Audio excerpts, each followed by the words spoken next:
Today we're here at St. Mary's School in Johnson City, and you know their motto is Anchored in Love. Well, we're talking about Anchored in Flowers, their flower gardens here, and I'm talking to Dr. Heather Champney right now. And Dr. Champney, let's talk about this. You give us a brief background on why this garden is here.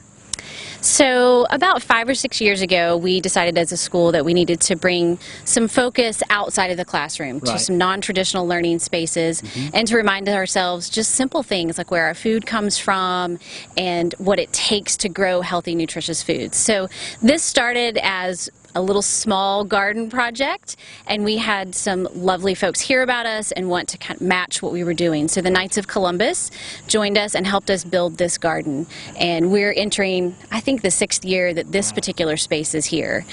So we were initially vegetables, and we had a lot of fun with that, and it sort of spun itself out, so to speak, in terms of interest.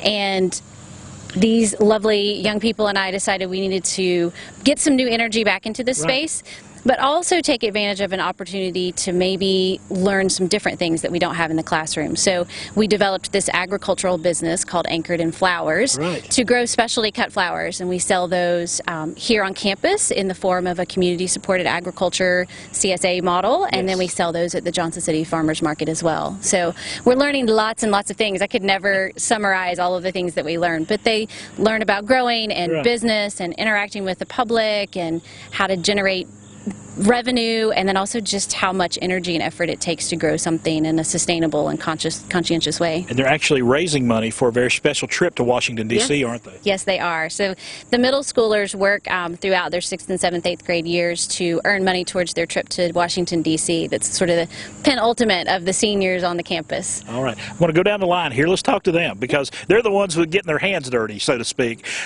Let's talk about this. You got to enjoy coming out here and working in this garden, don't you? Yeah, it's very fun. I always enjoy coming out here. Even in the wintertime when we can't come out here, we get to manage the garden from inside. We can plant seeds.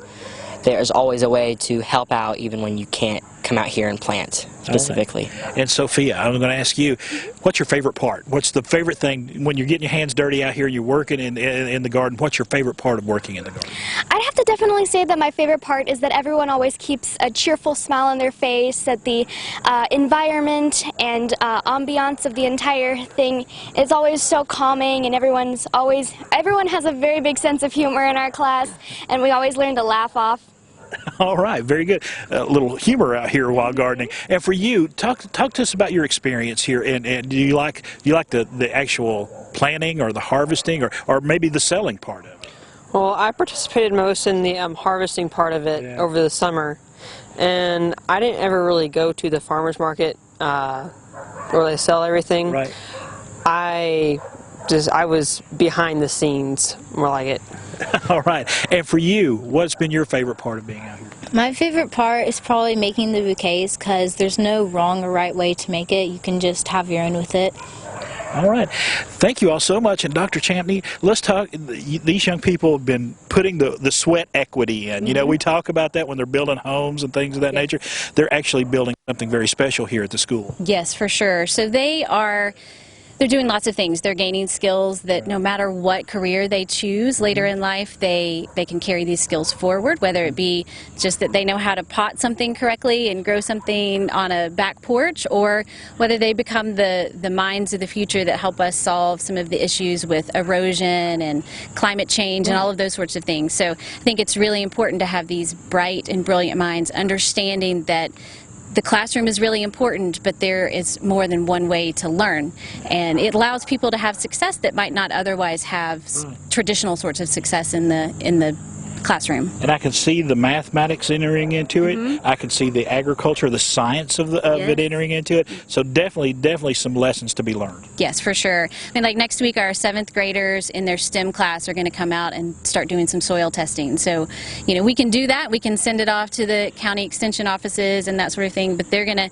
get their results and compare it to the big lab results. And that's just one example of the things that we're going to do out here and that we already do. And if folks would like to help out, maybe buy some flowers, or maybe just make make a donation to the garden, how can they do that? So we are on all the socials. We're on Facebook and Instagram at Anchored in Flowers. We also have our own website, which is www.anchoredinflowers.com.